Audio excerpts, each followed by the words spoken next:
We on a sister ship. Come with us, we on a sister ship. Yeah, we on a sister ship. Roll with us, we on a sister ship. Sister ship, we got this now. Come on, let's talk about it. Sister ship, we got this now. Come on, let's talk about it.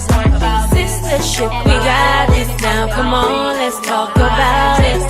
Sister ship, we got this now. Come on, let's talk about it. We're my sisters, we got this, sisters. You roll with me and I'll roll with ya. We're my sisters, we got this, sisters. You roll with me and I'll roll with ya. Substance, There's a sis, you know we on a mission, no games. Help each other get over some things, build strength, bring change. Cause we've been through the rain. That being said, being in such a small percentile, how was that connecting with how your living situations? When you think about what I see in movies, because I'm that's all I'm coming to you from two places: movies and conversation my grandfather had, and I'll talk about that later into the show. Dr. Berthoud was Tuskegee Airman. And so I'll chat a little bit more about that as we progress. But how was that? It's funny because the fact that there were so little women joining when I did. Now, I joined after 9/11. I was a senior in high school, and I was afraid that maybe my dad might get called back, but I also felt something inside of me that, hey, I needed to do something because I grew up in that life, in the military life. My dad was military too. So,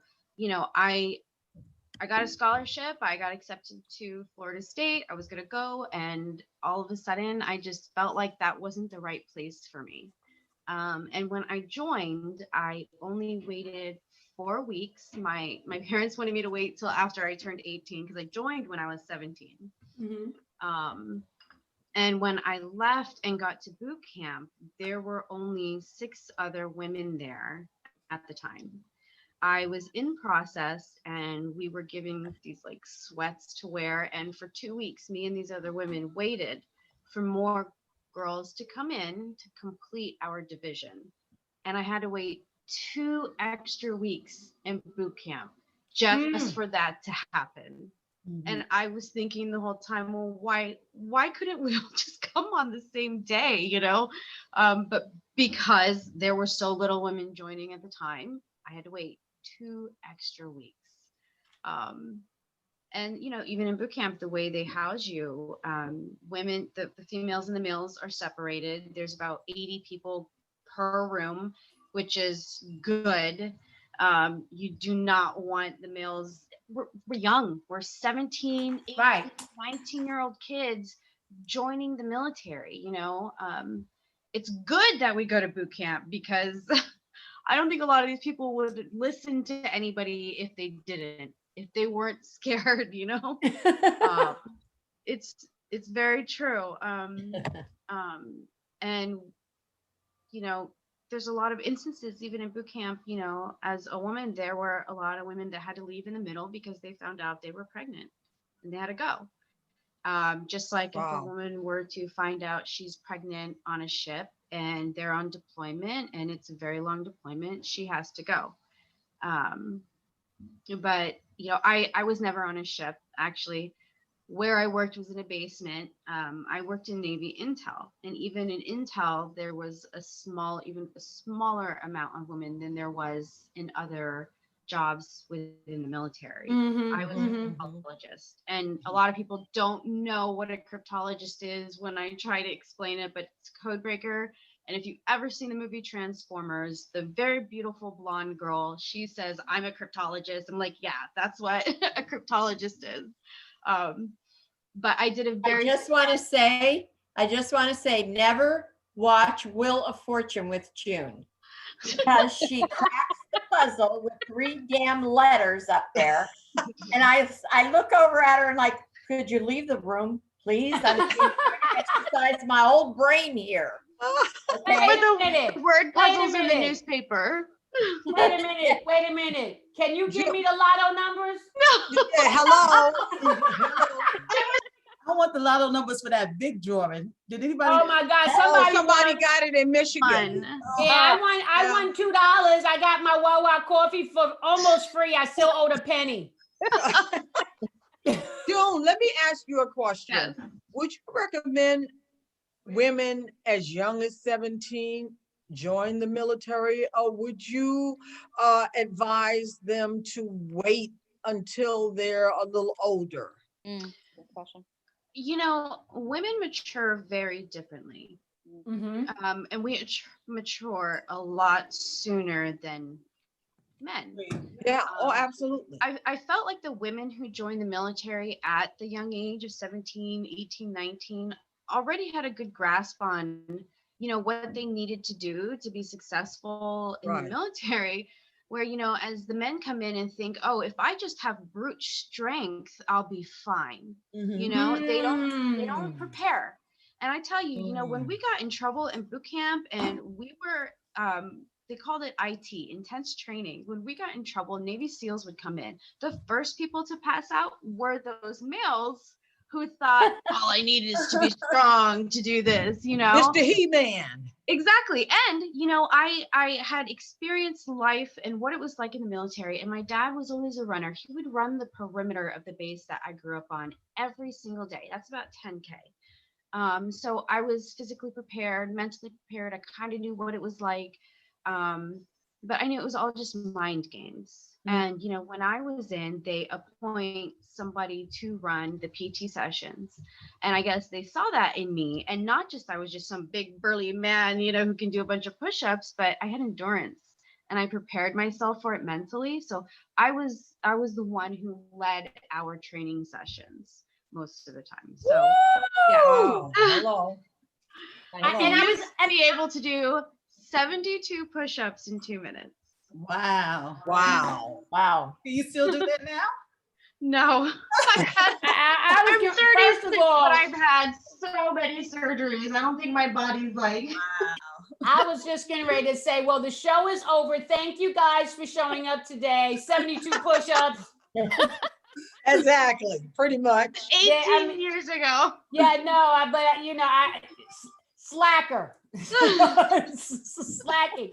And I was going to ask you about the combination of coming from a military family and I think that might obviously you had, you know, those dinner table conversations where you heard someone in the household talking about the service and talking about serving. And then for 9/11 to speak to you in such a way, it's like when I ran out to Texas because of Hurricane Harvey. I'd never been to Texas before in my life. I ran out there by myself, but I had to pull people out of the demucking of homes. Yeah. Like it was something, it just, you know, grabs you in a certain kind of way. And 9/11, again, never forget, that was horrific. Coming into, and I want to kind of chat, because again, it's such a hot topic and a hot button right now. The Capitol. As a person of military, of understanding maybe some of the strategies, how do you feel we went wrong there without having the protection there that was necessary to withstand this crowd or this temperament? Where did we go wrong? I feel like where we went wrong is that we thought it would be okay to be surprised about it. Like, oh my God, I can't believe this is happening. Instead of this is going to happen. Here's the reality of it. And here's what we need to do. Look, and I just, of course, I don't agree with it. You know, there's a lot of my friends who are prior military as well, that witnessed it, and they're Republicans, and, you know, they're denouncing Trump. You know, I don't agree with what he did. He incited it. I mean, regardless, what happened was wrong.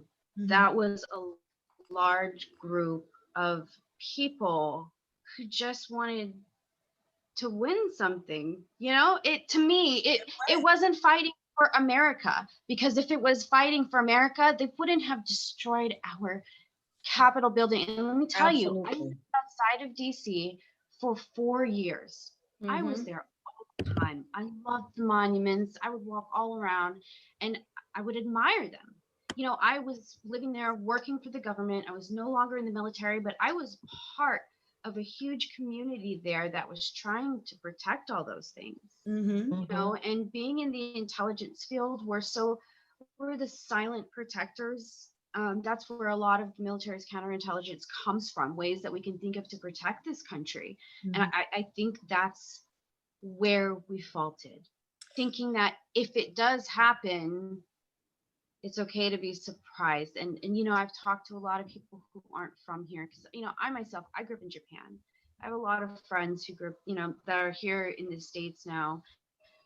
And, you know, we all grew up as military kids, respecting that part. Every time we would hear in the evening, we would stop when the flag would come down. They'd play that on the base. As kids, our parents didn't have to tell us. You know what? No one had to tell us to stop when the flag was being lowered. It was just built into how we lived. And because we were in Japan on a military base, we were such a small community. And, you know, those are the people that I talk to when I talk about things that happen at the Capitol, or the people that I grew up with and that I was in the military with, because regardless of who you voted for, you know, what your political beliefs are, that was devastating to watch. It really was. And I know I'm not the only one that was sitting at home on Inauguration Day with your heart beating, your breath getting faster every time the camera would cut to Biden or Kamala Harris, because I was so afraid that it might go beyond that and something would happen to them. Correct. Because they sort of proved what they were capable of Right. at the Capitol building, because they didn't win something. Yeah, You know? it didn't feel like it was in the United States. It was there wasn't a fight for something. It was Someone. right. And I am one that definitely believes and feels, because again, I don't know everybody's point of view, and I don't travel the same road as everyone. So I don't have, me personally, I don't have challenges hearing someone's ideas, even if I don't agree, even if I totally disagree. I don't have a problem hearing someone's ideas because I want the same in return. You know, I like to mirror what I want to bring out. I want to be able to share with what I'm saying. And so collective. However, that being said, the movement of trying to explain yourself as a crowd, I felt I don't have a problem with the protest. I don't have a problem with a walk. I don't have a problem with a march. Again, even if it's not something I believe in, I don't have a problem with that. When you went to the extreme of breaking in with truly, like, I'm breaking the glass window, I'm climbing walls, I'm putting myself at danger as well in a real serious way. I also reminds me of that I don't want to go too crazy, but when Puffy had that basketball game and people are pushing into each other and people passing out. So the people that are there are getting hurt. The people that are supposed to be arming the building are getting hurt. All of this is taking place. And you made mention of something, June. And again, because I come from a grandfather who was of service, he's no longer here. My dad the next day said, your grandfather would be screaming and cursing. Mortified. They did not even bring the flag to half mast until 2 days later. As someone in the military, because again, you guys, there's, you know stuff, you feel stuff, you endure stuff, you live stuff that we have the privilege of not having to do it. You know, we can live our la-la, and you are hearing things. You know, even though your position wasn't, I don't have the gun and I'm shooting or what have you, when people think of military, but you're part of the strategy. How does that feel, knowing when you said, I knew we're supposed to do this, that respect, the same flag that he is stating is where we're not living by this code. Him not handling it at that code. What was that for you? You know, I put our flag in the highest respect. You know, when I was in the military, we're always saluting it, and it was just a big symbol, you know, of what our country has gone through. Things were so barbaric, wars, people dying on our own land, and that's all over. That's history. That's a long time ago. So now we can respect what our flag represents. And I'm really big on symbols and respecting them, and you know, and it. When I got out of the military, somebody asked me why, and one of the things I had to explain was that I could no longer wear this uniform and think that what I represent when I wear my uniform is what everybody else thinks they represent. Mm-hmm. There are a lot of bad people in the military. And they got to wear that same uniform that's supposed to symbolize heroes, American heroes, but they're not all heroes, you know? And one of the things I had to explain, and I went to therapy for this, is like, I could no longer wear that same uniform that those other people who represent nothing but the bad are also wearing, and get to continue to wear because the military would not So do you think prosecute them. So do you think the process of becoming military needs to be changed because of it? You know, it's crazy because at that time when I joined, a lot of people were getting waivers. Past crimes, if you had a criminal record, they were getting waived. They used to not allow people with giant tattoos on their heads, but those were getting waived as long as they grew their hair to a certain point. People who had been convicted in the past of being drug dealers were also joining the military as well. The problem with vetting these people out is I believe that people join the military to change. Mm-hmm. And they can try, you know, some people do it out of a patriotic spirit, something that they needed to do to live on their family line. And, you know, I was the first female to do it in my family. That's what I felt, besides 9/11. Other people do it to change, to get away from their environment. And unfortunately, most of those people that do join the military to change are from low-income communities, majority minorities.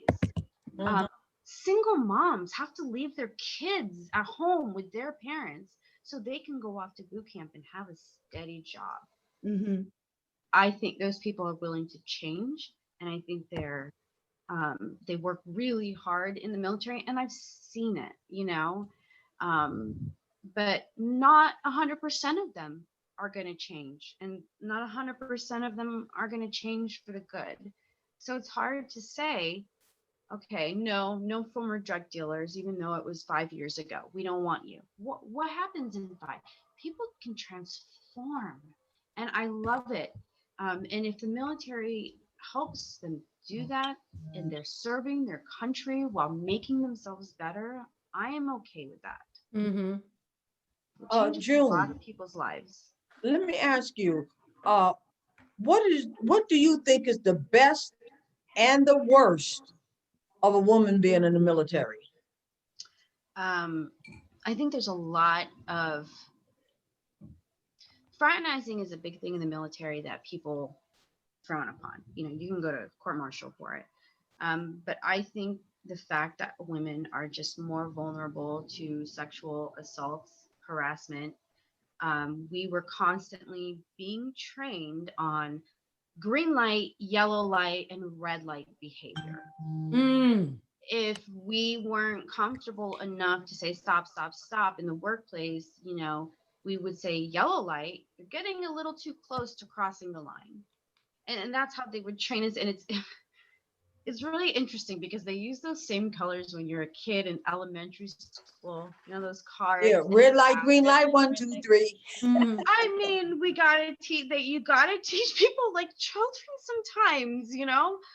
And it was mandatory. You had to complete those hours of training on sexual harassment, sexual assault, what actions constitute harassment, what actions constitute assault, battery. You had to have that training. And it's because it was so prevalent. It is. It is. Was it- even for men? What I was going to say, was that training equal for men and for women? Yes. Men Okay. and women had to do it. Yes. So actually you bring, I mean, the topic, hits home for me, and I'll tell you why. My dad served in Italy. He came over to the States, and served in the military. He was in the Navy. And when I was in high school, we had naval science classes. So when I started high school, they had naval science, and I wanted to be my dad. I wanted to go into the service. That was like, I wanted to be just like dad. Yeah. And when I signed up for the class, and I told him, came home and said, "Oh, I'm in naval science. I'm so excited." He says, "Your mom needs to go with you to the school and take you out." I said, "Why?" He was so afraid because they had classes where, you had field trips, you go to the boot camps, and, where are the boys staying versus the girls. And he was so concerned about his daughter potentially being assaulted Salted. because of what he Mhm. saw in being in the military, that he wanted me away from it. He did not want Wow. to be involved. I mean, he's very overprotective, obviously, as any father would be. But that was one of the reasons why I didn't go, is because he was so concerned about assault on women, because it was so prevalent. And I didn't understand at the time. I was like, "What do you mean? What's," like, I don't know. Yeah. I'm in 9th grade thinking like, "Hey, this is a big, great deal. I'm here Right, for right. our country," right? Mhm. But it's so funny you bring that up. I mean, not funny in the sense that it's interesting, because that is exactly how even this, from a service perspective in the military for women, it's prevalent across the country. Yes. When you get into the military, that's a possibility, a great possibility. So I love the fact that you brought that forward, because it's exactly what my father felt when I wanted to be in the Navy. So thank you Well, for bringing that. June, I know that you had an encounter as a vet, as a female veteran. You had an encounter, doing around the voting time when everyone was trying to ensure that they were registered and ready to go, etc. And you want to share with the audience that experience? Because when I heard it, I was mortified. I was disgusted. I was like, "Oh my God, what kind of craziness is this for a woman who has been in the military, who is now a veteran, to have to go through?" It was just craziness. You want to share that with everyone? Yeah, so actually, my husband and I went to our administrative building, which is downtown. Not a very big building, but there were a lot of people that day trying to register to vote, or send in their absentee ballots. I think Right. that's what it was. We were It was so open that busy, day. we decided not to stay. And when we were walking out, I saw the VSO office. And the office is meant to provide information or different services to veterans in the community. I walked in and, I asked the girl, "Do I need to sign in?" So I signed in, and she was, "You're a veteran?" I said, "Yes, I'm a veteran." I said, "Actually, what I'm here for is the paperwork for the property tax exemption in Monroe County, because they do have a program like that for disabled veterans." Yes. A 100% disabled veteran. My injuries will never get better. When I asked her for that paperwork, she looked at me and looked down, and she goes, "Are you disabled?" I deal with this, so please speak it. I said, You know, sometimes it's easier for me to just answer a question than try to stew for a second. So I said, yes. She goes, well, are you permanent? And then she started asking me more questions about my disability. And she goes, I'm not going to give you the paperwork if I know you're not going to be approved. I said, well, what, you know, in my head, I didn't say this to her. In my head, I'm thinking, well, what does she know? And I felt the need to tell her, I have had 3 back surgeries. I have permanent nerve damage in my right leg and pararesis. I don't feel half of my right leg. I have another surgery scheduled. I mean, there's a lot of times, you know, when this happens, and all of these surgeries happen within the last 4 or 5 years. So, you know, I'm in a wheelchair, I'm using a walker, and she may not see that I'm disabled because I'm not some old guy in a wheelchair, frankly, Right. because the guy in a wheelchair came in after me and she didn't ask about his disability. Yeah. Right. Oh, you're gonna text me her name after this, please. Because I'm right now, not now, but right now. What's crazy is that she was also a veteran, a Navy veteran. But so I'm, you know, I'm saying, why can't I have the paperwork? And she still, you know, never gave me the paperwork. I wasn't in there long, but as I'm leaving, I turn around and somebody right behind me is standing there, not wearing a mask. So I said, and now I can't finish this because you don't require people to wear a mask in your office, even though there's a sign on the door that explains that veterans are an incredible high-risk group. I said, now I have to leave because you don't make them wear a mask. And the guy ends up walking out before me, and as he's leaving, he yells out, "Go Trump," and made it political. So I left. I was upset. I did this whole thing on Facebook. Maureen heard about it. Tara heard about it. People were hearing about it. But it wasn't just that. It was a cumulative, it was a bunch of incidences that happened with me within the VA and being a female veteran that made me just so angry about this incident. And, you know, I have the paperwork now, but why, as a female, I'm 36, you know, a young female, did I have to get my state rep to get involved to get it? To get Because paper. some girl didn't believe I had a disability. Unbelievable. And a lot of times, For her to choose. It wasn't her right to decide whether or not you were disabled. That was not her job. Right. I think that day I can't, because Jane called me that day and told me, and I was livid. I wrote something on Facebook about it, and we were going to do a show, which actually this is a show that we were going to do to talk about what had happened at the building. And we happened to be there that day because I was taking my mother over there I was trying to get her to register to vote ahead of time so she didn't have to stand in the long lines that were out there. And that building was chaotic. We ended up not even, it was just rude. They were rude, nasty. They were. It They wasn't were. a friendly place to be at all. So we ended up coming out of there because the service in there sucked. It was awful. We didn't stay. Then they told you, oh, well, we can't do anything for you anyway, so you might as well just wait until the vote to go vote. Yeah, exactly. That's what we did. You can't. well, I would like for our listeners, what building is this? This was the what building was it again? It's the administrative building right downtown. I don't know what the Okay. Stroudsburg. East Stroudsburg Administrative Building. No, it was Stroudsburg. Stroudsburg. Okay, so our listeners, maybe we can find out the name and the address. We need to write letters to the state because if you all felt this, we are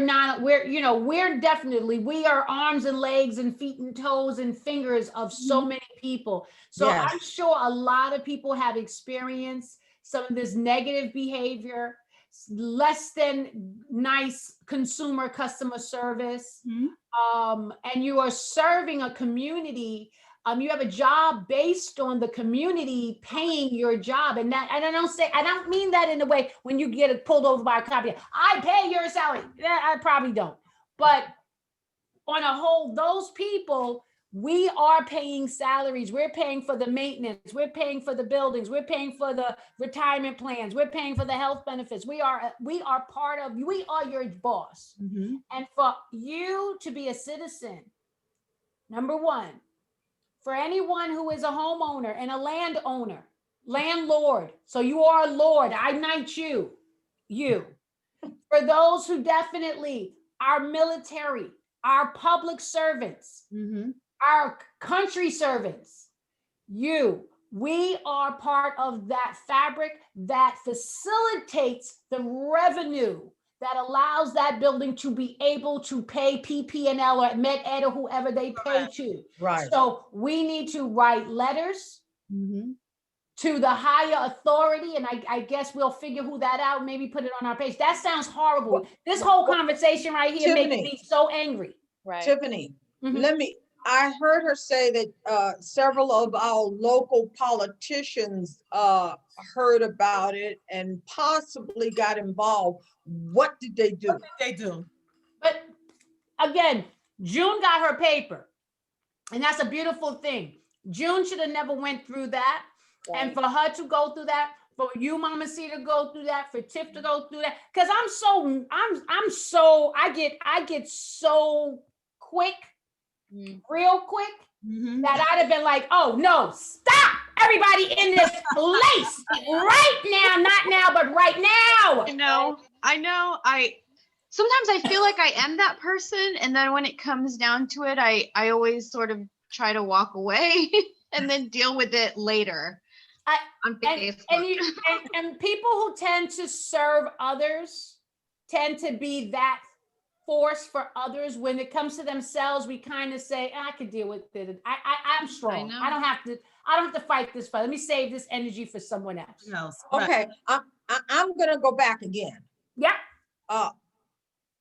Okay, you got your papers, but did they connect with you for any follow-up to help you maneuver through this process so that you, as a female vet, a mother, a wife, a woman, would not have to go through such a tumultuous situation to get what you need to get done? Was there any follow-up? Because you know what, sometimes, our politicians will, they'll do only the bare necessity and then you don't hear from them again. So was there any follow-up from any political leaders to help you navigate through this process? They like to talk the talk, so let them walk the walk.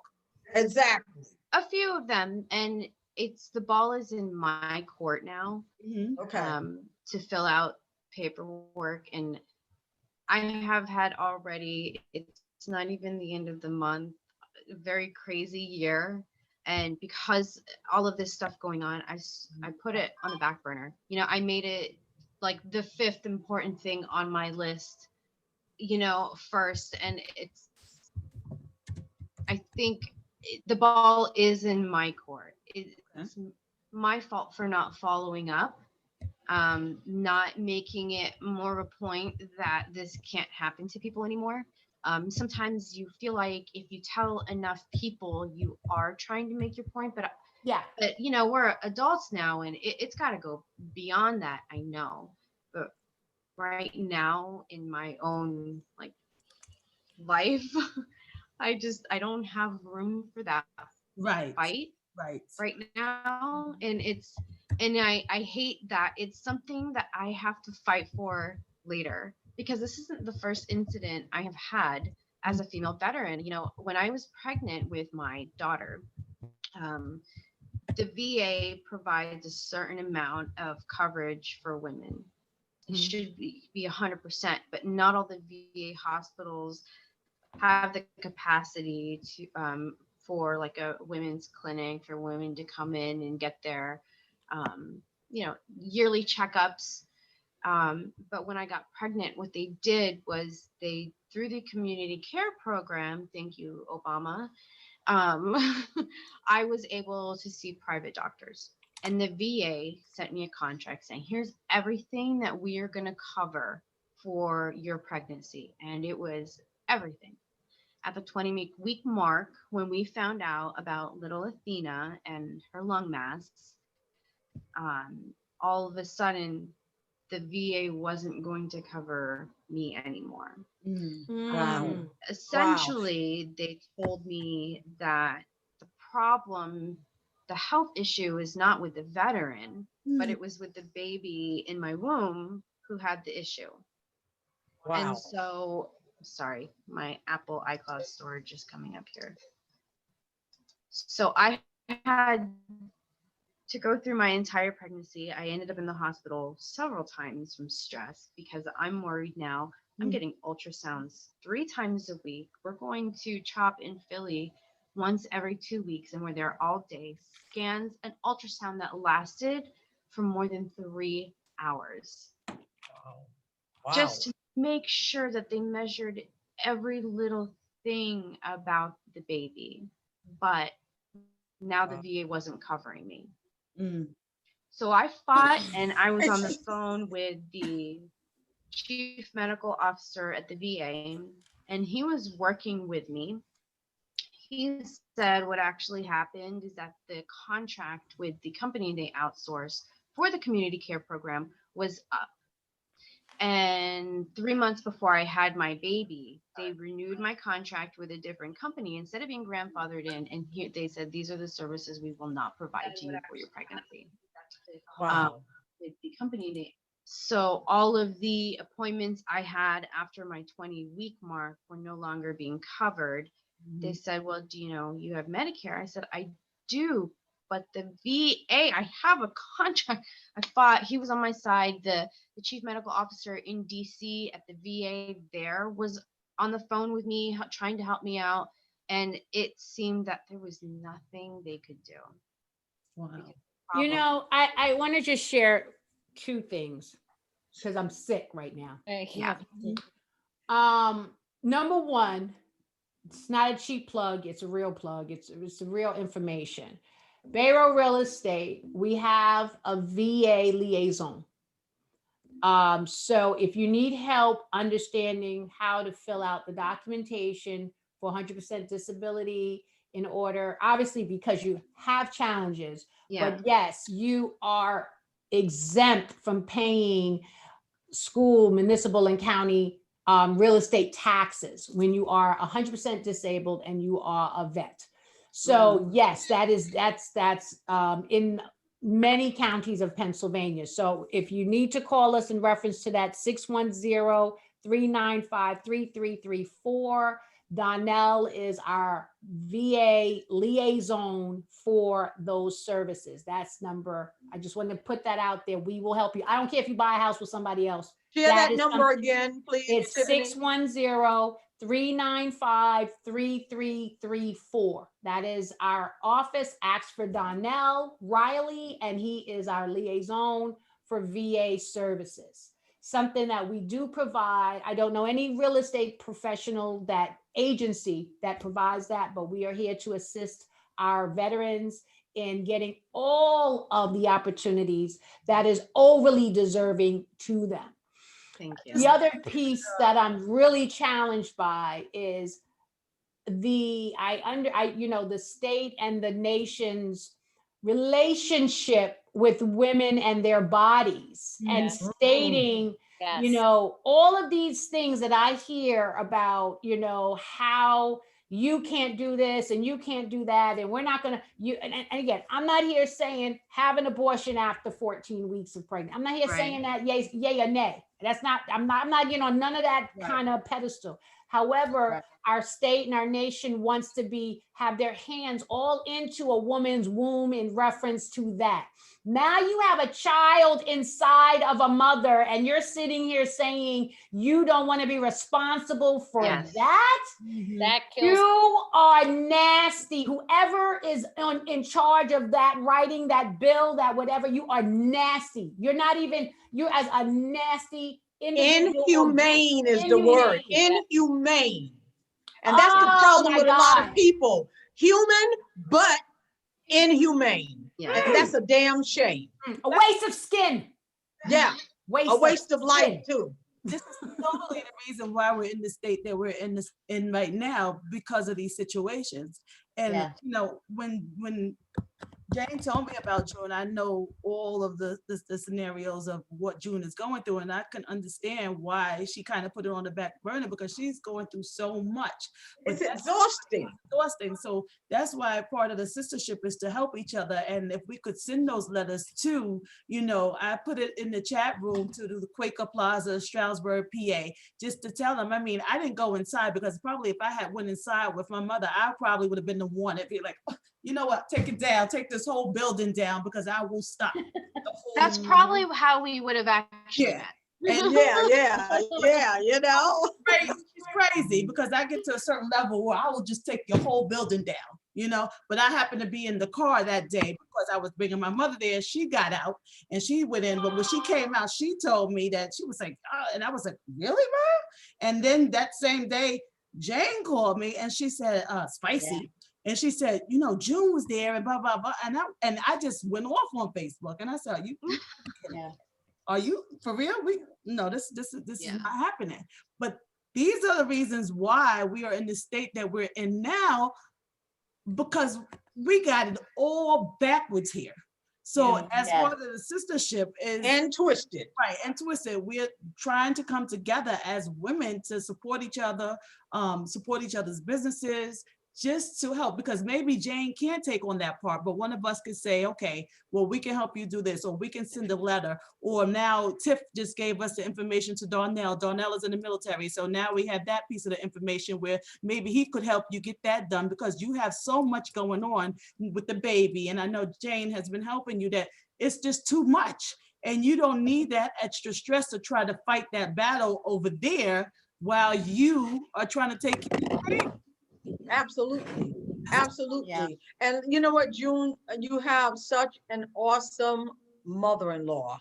You know, Jane is such, AKA Spicy, Yeah. is such a great mother-in-law. I mean, I didn't even get the memo she on loves that you, one. She loves her son, she loves her grandchildren, and whatever she can do to kind of facilitate a positive outcome for you guys, she's right there, and I know.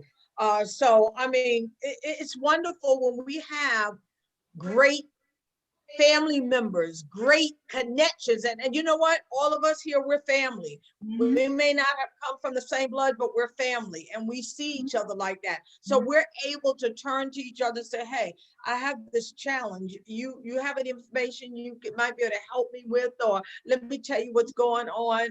And you know, whatever we can do, and if we can't, we might know somebody who does, just like Tiffany Rowe just shared some information with you. Right. So the sistership is all about sisters loving one another, sharing with one another, helping to make each other's lives better.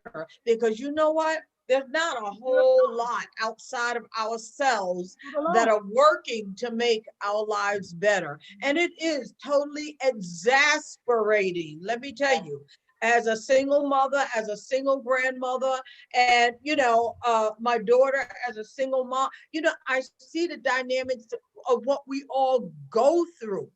And it's just absolutely unbelievable in some cases. And I don't understand why people have to be so inhumane. But we have a lot of narcissists, sociopaths, psychopaths. We have a lot of people who fall in those categories, in which case they couldn't care less about being humane or anyone else being humane. Absolutely So we have to stick, those of us who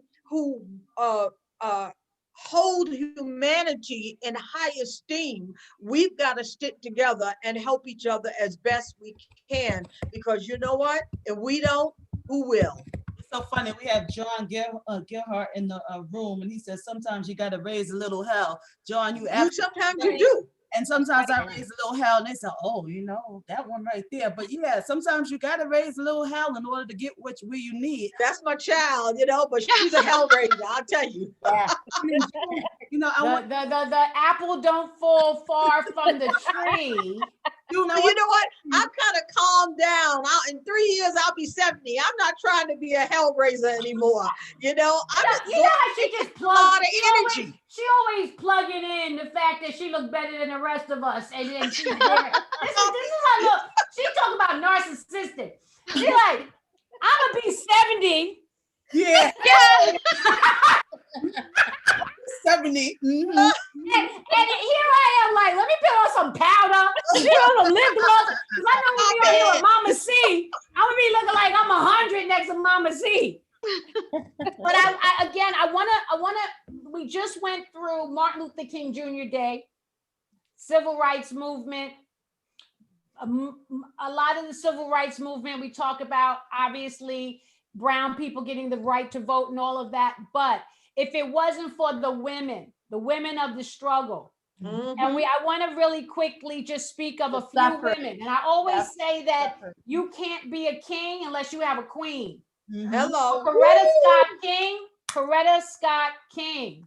Hello. Another part, for us to be able to celebrate June as a woman in the military, there had to be a Coretta Scott King near a Martin Luther King. Okay. There's other women. There's a woman, again, how you get information, Dorothy Cotton. She invited King to work for the Southern Christian Leadership Conference. Okay. So this is huge piece of his propelling to what he became. Right. Joanne Robinson was a college professor, okay, and she was actually part of the architect towards the Montgomery bus boycott. Okay, so that is huge. That was a huge piece of the civil rights movement. Ella Baker, I want to mention her, who also assisted with the Southern Christian Leadership and the Nonviolent Coordinating Committee. But huge person who doesn't have a day. We do know her name, but because of her and her relationship with the NAACP, because her that one day when she said, "I am not getting up," Rosa Parks. Hello. So we got women. It's the women. It's the women who have been the trailblazers, the ones who stood by the side, and when we needed to, behind. And the bottom line here is that much of the progress that is taking place in this country is because of women. Right. We have carried the banner of family, of freedom, of health, wealth, and all the good stuff that this country is supposed to stand for, that we've had to fight our way through in order to achieve even the smallest of steps. And so I think to mistreat women is a sin, an abomination. It is an abomination. And it also, Stefania had mentioned, wanting to go into the military and the experience and the passion she heard from her family that propelled her to have that fire in her gut. And her dad, because of his experience, and I'm going to touch a little bit in reference.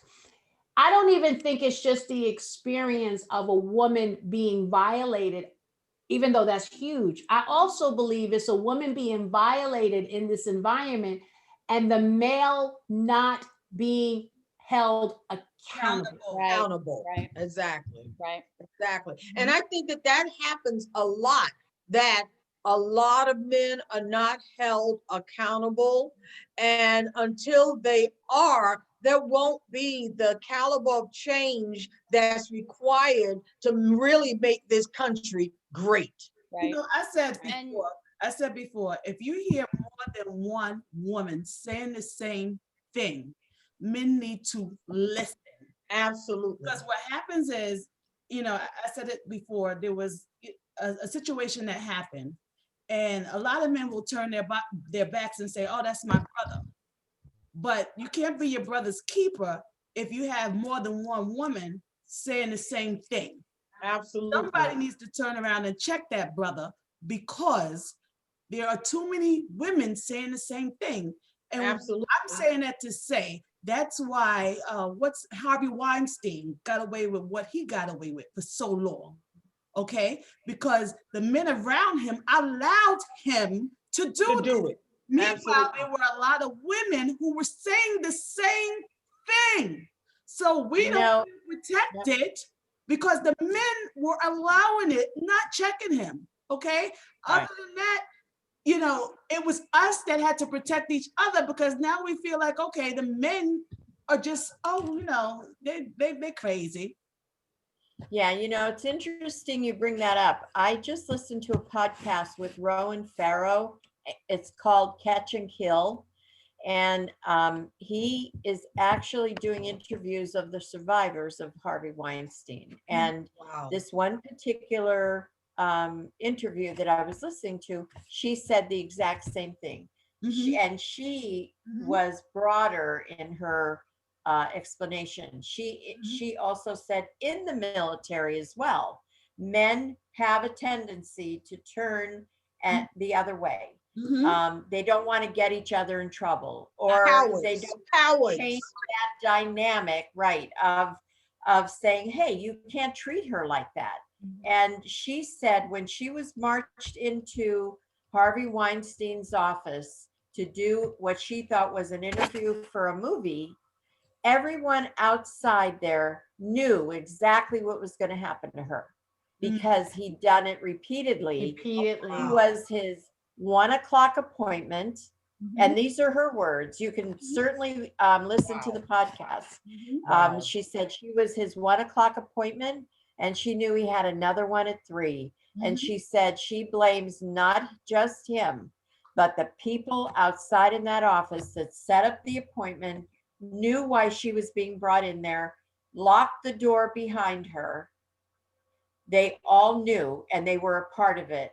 And she felt that it's time that in every aspect where women have been disparaged, there should be accountability in the military, in offices, in the workplace. It doesn't matter.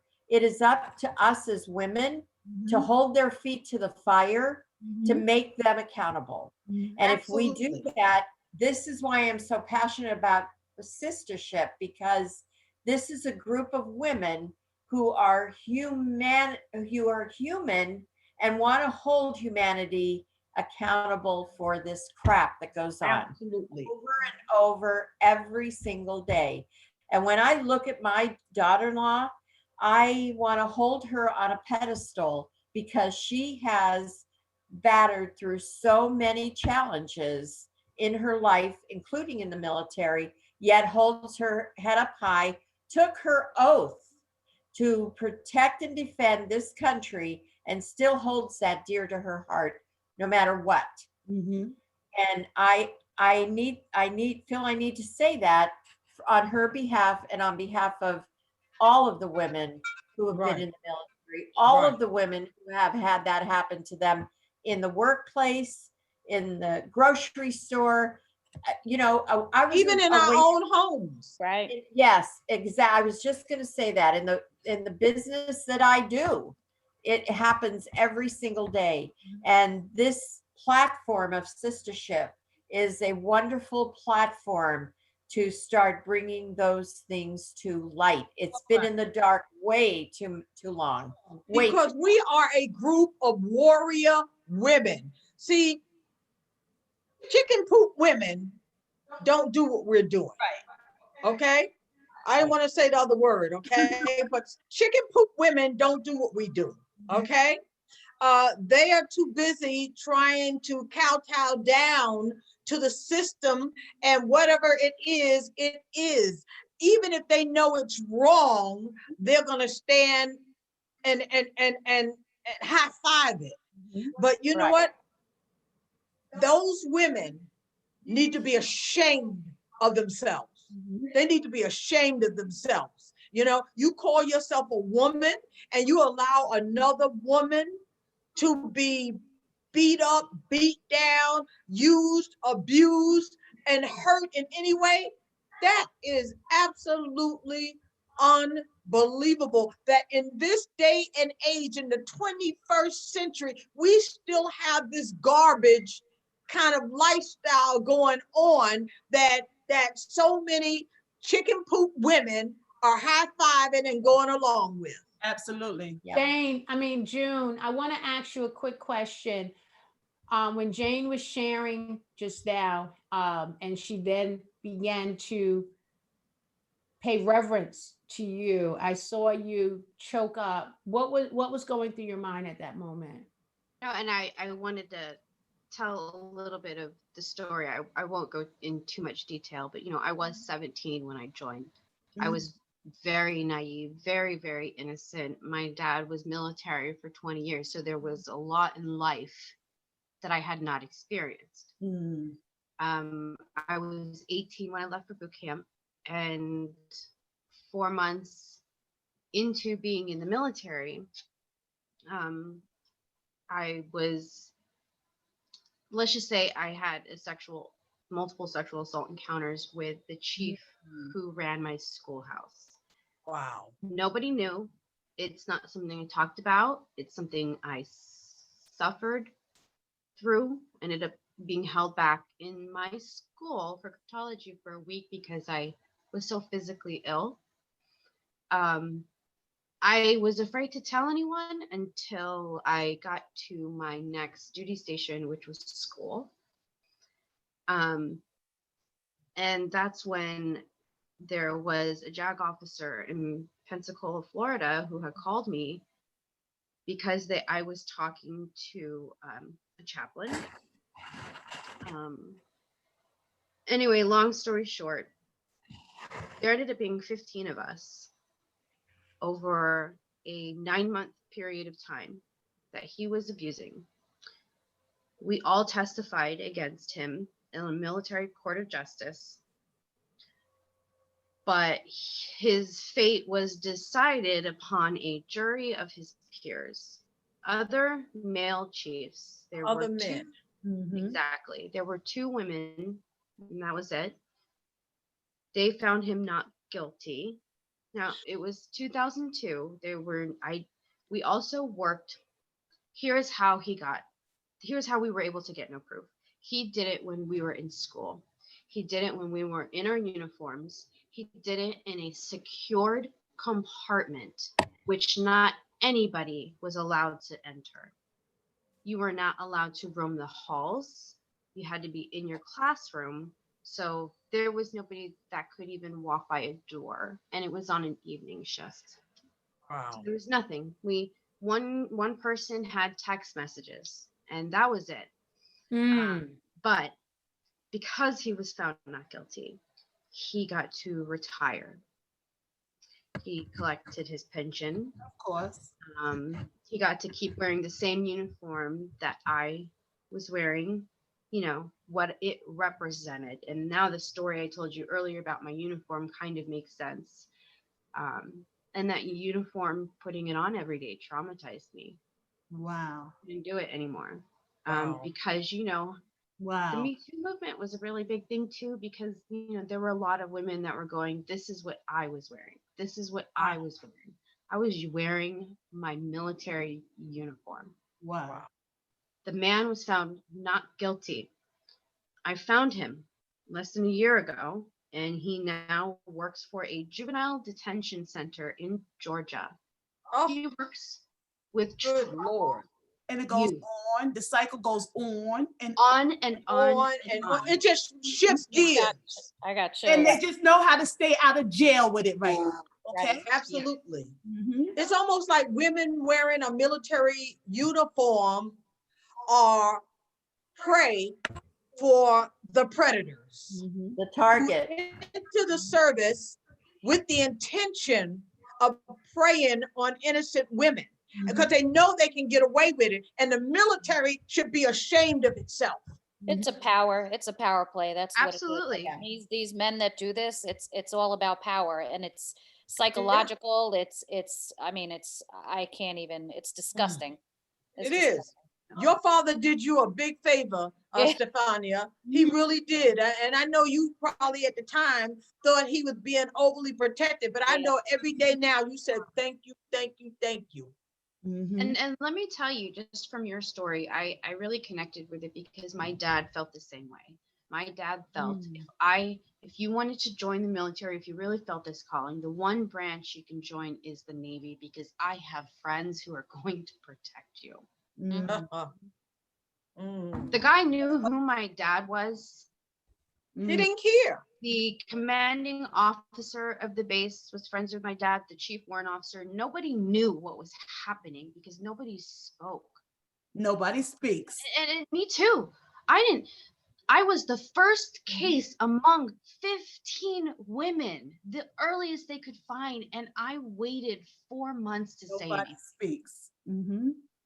4 That's months. what kills me. I mean, what kills me is that, and granted, this is happening even outside the military, but what kills me the most is that when you have numerous people that can convey exactly what happened, probably in the same exact manner without even putting them in a room together. And you sit here and yes, his peers, obviously, who are probably all like, hey, good old boy network, right? And here he is. Now he's living his best life. And unfortunately, other children are now going to be impacted by the decision that was made by his peers. And they should all feel absolutely disgusted with themselves. I mean, it just burns me up. I'm so mad and upset about this because I can't even imagine when I think of just the continuous, just this Cycle. continuing with others, like, I mean, I'm sorry you went through it. And unfortunately, other women who went through it, but this is just a continuous pattern by these people who feel that they have all the power in the world to be overpowering and pounce on women and take advantage of them and not be held accountable for it. It's just, it kills me. But the thing about it doesn't just stop there. There are triggers throughout their lifetime that will constantly remind them of that abuse. Right. Absolutely. Right. And that's one of the reasons why I deal with PTSD because of the sexual abuse I encountered during my childhood, the incest, the rape, and it took me years to deal with it in such a way that it would no longer negatively affect me. I had to learn tips on how to deal with those moments when I felt as though I was having flashbacks. So, I mean, you never ever 100% get over it. You learn how to go on no matter what. Because one of the things I always said is that I would never allow somebody, I don't care who it is or what they've done to me, to take control over my life, to take my power. That's my power. And when I was a child, I may not have been able to help myself, but as an adult, from the age of 19 on, I was able to help myself and work toward becoming the best woman I could be despite it. But it takes years and you never forget it. You never forget it. And you just learn to move on. You learn to love yourself and you learn to protect yourself better. But why should we have to go through these things in order to live a life that we ordinarily should have been able to live healthy and happily? Right. Well, it's a beautiful thing that we have the Sistahship every Sunday, every Wednesday. It breaks an understanding of these scenarios having normality to them. It is not normal. It is not okay. Right. What June went through was ridiculously crazy. What we've all been through something, But a lot of that has to do with the fact that at that particular time when we might have went through it, there wasn't enough protection, and it was a sense of normality where this man who did everything wrong in your world at that point, June, there was a brotherhood around him, and I don't even say brotherhood. I No, just don't say brotherhood. this just collective energy of crazy around him that allowed that to happen, allowed it to go on, and allow him not to be held publicly accountable for it. Yeah. However, that being said, God being so merciful and the universe being so great and the creator and the frequency of what you bring to your life, he has felt the pain of enduring you pain. Mhm. Trust me, it might not have been that a judge put a gavel down, Right. but something majorly took place in his world that affected him to his white meat, to his core, cut him down to the meat. Because it is, and again, I'm glad we're here, because as time progresses, children, I want to pray that the next young woman who decides they want to go into the military, their father is not going to feel the way Stephania's father felt. Right. Because there's Right. enough of us now, the 20+% of us that are there, a female vice president that we have now, Sistahship, I'll even call The View, I'll even say Oprah, I'll say Iyanla Vanzant, books and other things that are out there. We have elevated this, us being the alpha and omega with creation, that there's more of an honor and a respect. Absolutely. Absolutely. And it's the way you raise your children. Like I watch my daughter-in-law with her daughters. She has 2 daughters. And as young as they are, she teaches them about their private space. You respect that, and you make sure other people respect that, and you don't let anyone go past that boundary. And I'm so proud of her that she took this terrible thing. That's and right. she's now teaching her children so that they do not become that victim. Absolutely. And I want to say As you can tell, I adore my daughter-in-law. Yes, I do.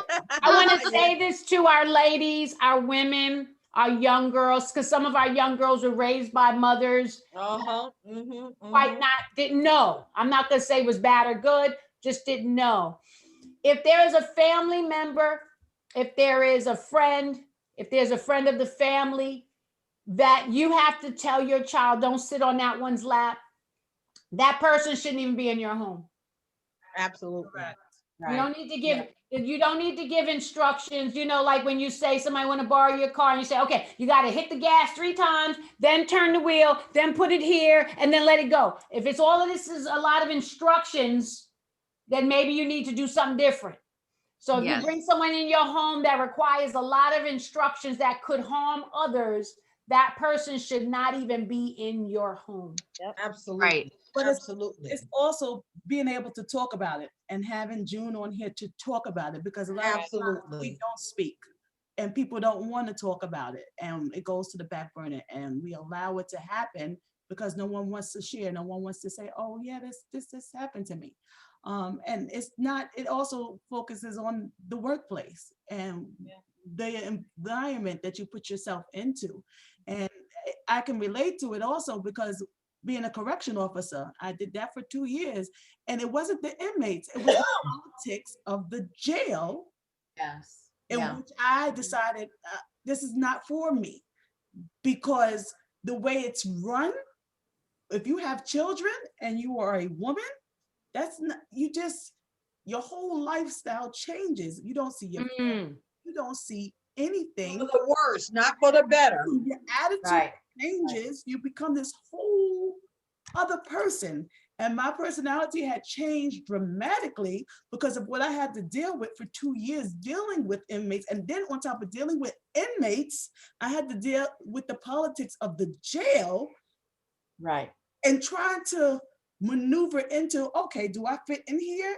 And trying to, okay, oh no, you know, oh she don't play. So now I'm being accepted because, oh yeah, she is a correction officer. So you're battling in between that too. So it happens in all these fields where you're trying to protect. So the military, Right. corrections, Right. police, And Tiff, all of it. Mhm. and Tiff, Hey, women Jen, I have a in question. prison are sitting ducks for predatory behavior from Mhm. other inmates, from the correction officers. They're sitting ducks. They have nowhere to go, no one to turn to. That's a whole different population of women who are being abused because nobody is protecting them, really. Right. You see it in And you know, I want to, if I could just interrupt, I wanted ahead. to just give out the sexual assault hotline number Oh, yeah. for Go ahead, anyone Jane. that's listening. Go ahead. Anyone that's listening, there is a sexual assault hotline number that you can call. You can, if you have a phone and you want to do an online chat, you could do that as well. It is 1-800-656-4673. Mhm. And also Women's Resources of Monroe County, which is 570-421-4200. Those are lines that are open 24 hours every single day, and Mhm. someone will answer that call. Mhm. Absolutely. Stefania, I know you had something to Don't share. ever feel that, you know, someone's going to hate you for what happened to you. Right. Absolutely. This is not something that you wanted. It is not you. Right. It is another person who feels they have power over Power. you. Over Right. you, exactly. And I am so proud of my daughter-in-law. I didn't expect her to bring that to light today. So I'm proud of you for doing that, June. And that was It's all part of your And that's the healing. love of the sistership, that you can feel comfortable enough to share that. Because you know what? So many of us have been through those situations, and we can commiserate with you, June. And we love you, and we're here for you. And I think that your coming here and sharing with us makes you a permanent member of the sistership. Okay, Thank so you. Yay. Thank Yes. you. June, I want to thank you for sharing, because I think it's important for others. In a you know, when you think about the military, it's a powerful entity of the United States, right? right. And when you hear of women in the military who are also victims, you know, it kind of says, you know what, I'm not just a regular person. It happens to women in military as well. Powerful position that we consider in this country. So I think it's Right. important, and thank you, because I know it's hard to speak on situations like that. So I want to thank you first and foremost.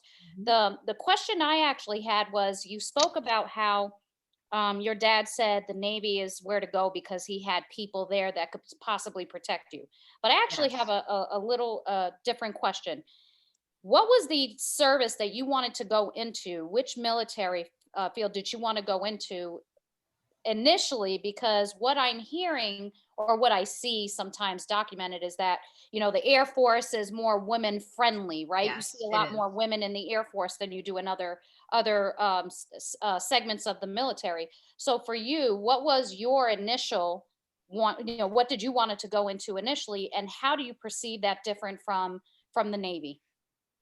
I actually wanted to join the Marines. I was very, very athletic. I was a runner.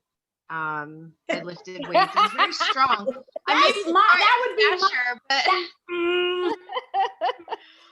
Mhm. and A Marine with lipstick, baby.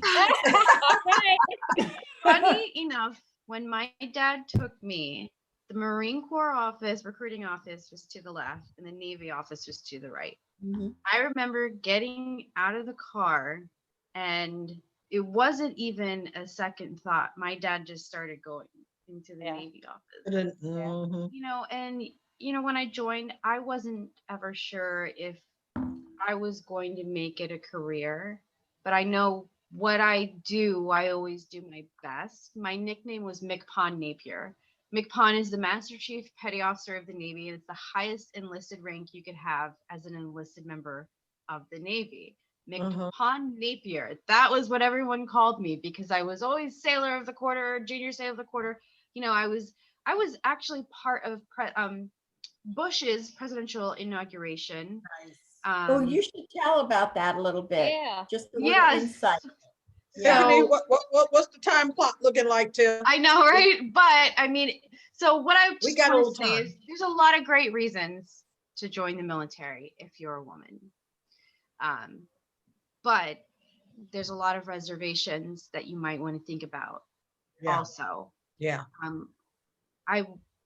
Right now I say I would never let my daughters join the military, but I know that when they get older and those wings start to flap, they're going to do what they want.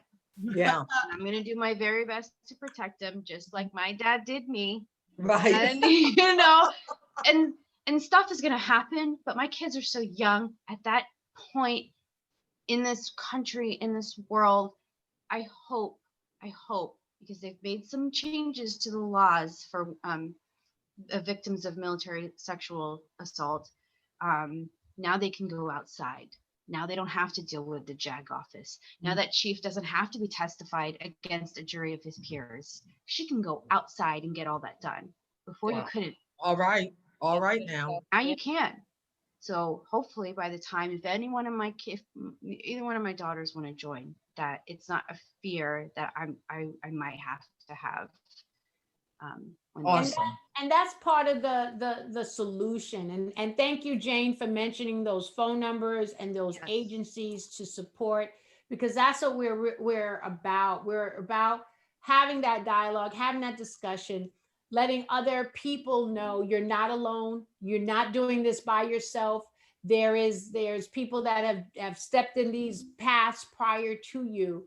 And again, June, for you, the women that came before you, and it doesn't maybe sound 100% there, but your voice to even speak upon what took place was because voices spoke before you. And because of how your case took place, now in other cases, now it's like, we see that this is a little bit jacked up. We're not going to just let it be that we govern everything here, because us governing it is not really getting, the truth is not happening for those who are victims.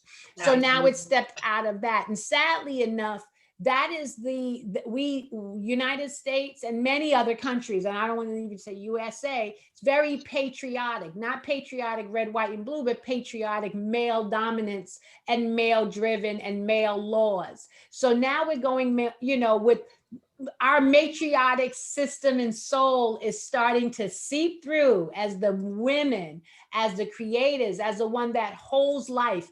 God gave us so many gifts. We cultivate and hold life. And then once it leaves our body, we feed life. Our bosom give milk and food and nourishment. So there's a reason why we were created. And I know we say in a perfect union, but goddesses of women that we are, this is what perfect. If it gets any closer to perfection. Let me interrupt. And before Hold on. Let me interrupt you for 1 second, because something caught my eye in the chat room, and I was reading something. Was it my perfection? So I was actually reading something that John said, and John said, "Go in with your eyes wide open, armed with knowledge from the experience of those who have gone before." Yeah. And I thought that we should read that. That was absolutely. And before we go off air, let me just go back to something Tiffany Rose said. I want every woman to understand that because you were victimized, that doesn't make you a victim unless you choose to be. Facts. Boom, that's it. Facts. Right. Drop the mic. Facts. Drop the mic, June. We Okay. salute you. We are Thank thankful you. for you. Thank you, June. Young women You're that are welcome. looking. First of all, look how beautiful. Look at the smile. We're Say hi to the TikTok world. Hey, TikTok world. Hey. don't even know what the next is. So here we go. Sistahship, it's your girl Tiffany Rowe. We got Mama C in the house, Spicy James, Bling, and our leader, Tiffany Cole. We love you. We bless you, and we're so thankful. We salute USA. Kamala, you are the sister queen. Yes. Until next week, everyone. Bye. We got this, sisters. You roll with me and I'll roll with ya. We're my sisters. We got this, sisters. You roll with me and I'll roll with ya. Success. Oh. Sis, you know we on a mission, no games. Help each other get over some things.